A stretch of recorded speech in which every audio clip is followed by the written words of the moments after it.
What's up everyone, I'm Mark from Silence Tech and I've been using the Cape Town from Final Mouse, Cooler Master's MM711 and this Model O- from Glorious over the past couple of months. In that time I have noticed a clear difference between them. During this video I will show you any differences in build quality, design and overall performance. Also I'll give my opinion on which one you should pick up.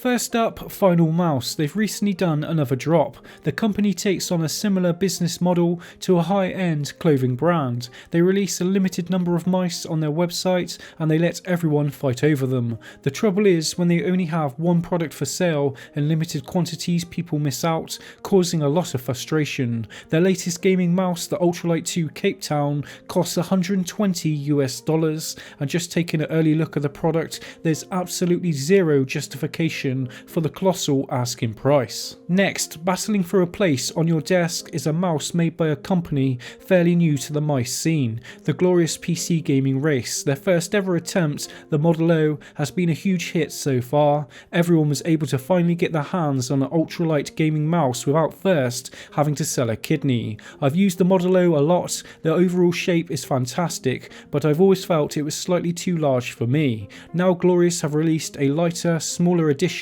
the Model O-. This could be the exact size I've been looking for. Pricing is very respectable as well, costing $49.99 and $44.99 UK pounds. Final Mouse's Cape Town costs $120 and I could purchase two of these for that price while still leaving enough change for a mouse pad. There better be some pretty big build quality or overall performance differences between the two of them. Last of all, let's check out Cooler Master's MM711. It's great to finally have my hands on the RGB version. Right now there's still an NDA out on this mouse, so I must be careful what I say. For that reason my thoughts in this video will be based on the MM710, but it performs the exact same. The only difference now is it weighs 59 grams due to the added RGB lighting. The new scroll wheel looks a hell of a lot better, and at the back Cooler Master have added a super bright RGB LED on the PCB, which is completely covered by a single, quite heavy in fact, piece of plastic that diffuses the light. Although this adds some extra weight, it creates a very consistent look, especially on the black version. You can remove the inner plastic altogether if you want, and I'm expecting a lot of people to do this, aiming to keep the weight down. If we jump straight into a shape and size comparison, Final Mouse's Cape Town is way smaller than the others. Claw grip is out of the question for my hand size, 19 by 10 centimeters. Regardless, the shape still feels excellent, even if my ring finger sticks out over a centimeter at the front. My O- and MM711 feel like medium-sized mice in comparison. They're not. The Cape Town is just tiny. Glorious's Model O- gets a lot of its size from the back, since it flares out a lot more, and I lean more towards a hybrid fingertip grip when using the O-. Just the very bottom of my palm ever so slightly rests on the back. Cooler Master's MM711 in contrast has a massive hump. My palm rests pretty much vertically at the back. Compared to the others, it puts my hand into a perfect claw position. There really isn't another shape like it, hence why I love it so much, but fingertip users may find the mouse uncomfortable due to the big holes at the rear of each side. The sides are very different on all of them. Each mouse flares outwards to varying degrees at the back. Final Mouse's Cape Town is a lot flatter, plus the lack of any hump makes it very well suited for fingertip. All of them have comparable gripping points. Of course, that doesn't tell the whole story. Personally, I never try to force a grip style on a mouse, I let it do the work. In fact, I use claw on the MM711, fingertip on Final Mouse's Cape Town, and a hybrid of the two on the Model O-. Moving on, the Model O- is pretty much completely straight or thereabouts at the front. In contrast, the MM711 flares outwards aggressively, which is unusual to see on any mouse at least this much. Curvatures on the sides are less pronounced and flatter on the Ultralight 2, and you're able to add infinity skins that change the overall size. I opted not to use them at all because the sides become completely flat and lack any definition. Regardless, all of them feel very nice to hold. Both left and right clicks will make or break a mouse in certain games. This is one area every company must get right in my opinion. Every mouse I own, and that's a lot, exhibits button wobble to some degree. What causes the issues reported by some buyers is how light the overall construction is. To some degree it's unavoidable. Sure, companies have to learn and improve in this area over time. I'm happy to report that my MM711 has hardly any button wobble at all now, a massive improvement over the early samples I received. My Modulo Minus is the same, nothing that would affect me in game. I feel the Cape Town has the least wobble overall, but not by much. As a comparison, you can see my Modulo Minus has the least pre and post travel. Both clicks are snappier and more defined as a result. In contrast, M1 and M2 on the Cape Town has more post travel and they don't feel nearly as good. Each click isn't even angled correctly to the main shell. One area where the MM711 could improve is with sway and post travel. The plastic mount that attaches both clicks to the main shell could do with being toughened up. Regardless, I don't feel like this affects my gaming performance at all, but I still went ahead and found a fix for both the post travel and sway. I'll talk about this in my MM711 mod video coming up real soon.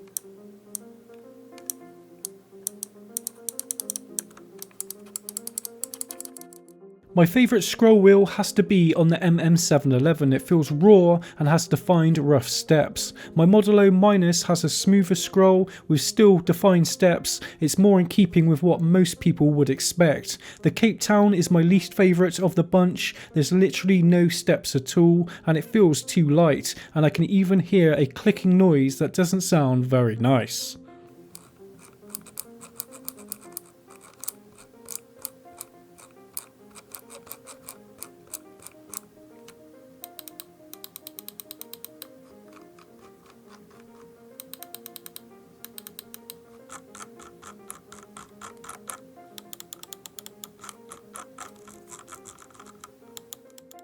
The DPI button looks better on the Cape Town compared to the others, but that's the only plus point. Pushing it in, I get the initial click, but then it bottoms out. I believe the button just straight up falls off the on-run switch inside.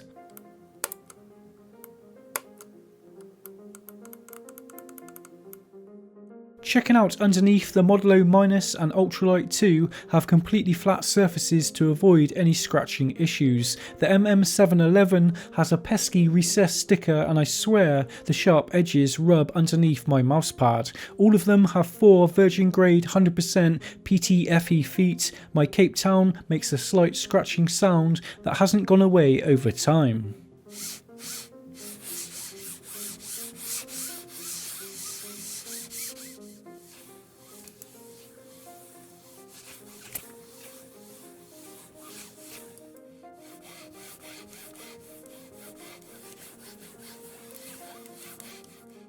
Next, before we go into gaming performance regarding the general looks, the Modulo Minus in white is the best looking mouse I have ever set my eyes on. The white version reflects the RGB lighting inside, creating a stunning effect in between the holes. Cooler Master have now added RGB and it really sets off the MM711 over its predecessor. With that said, I only really care about performance, but it's nice to have a great looking mouse to stare at when not in use. My Cape Town on the other hand, well, it looks different. The off-white leans more towards a beige that doesn't match any of my setup at all, and please don't get me started on the sunset orange cable and scroll wheel. I feel like another mod tutorial video is coming up very soon. After testing each sensor while gaming, I couldn't notice any skipping, acceleration or any tracking imperfections whatsoever. The 3366 has become so accessible, there's really no need to cut costs in this area. although the MM711 actually uses a higher grade sensor. The Cape Town doesn't come with any software, and strangely it's locked to 500Hz polling rate. Luckily you can download the DM1 Pro S software and change not only the DPI steps but the polling rate as well. So far I haven't had any issues running the Cape Town like this. Glorious have their own dedicated software that allows you to change each individual DPI step, polling rate, debounce time, and there's several lighting effects to choose from. Cooler Master have the same options, DPI adjustment, lift off distance, debounce time, etc, but you're also able to tune the sensor to a particular surface. Overall I like Cooler Master's the best. There's a few more advanced options and I can't wait to mess around with the RGB effects on my MM711. Unfortunately only the MM710 works with Cooler Master's Master Plus software right now. Weight on my scales, the Cape Town comes in at 52 grams, 58 for the Model O minus and 59 for the MM711. I can hardly notice any difference between them, maybe a little while using the Cape Town. I personally don't care which one's the lightest, to be honest. I love them all in their own way, they're literally like my babies. Gaming with an ultralight mouse has so many benefits. Once you switch back to a mouse, even weighing 80 grams, it feels slow and sluggish in comparison. Right now, using Kovac's Tile Frenzy, my top score with a stock MM711 was 112,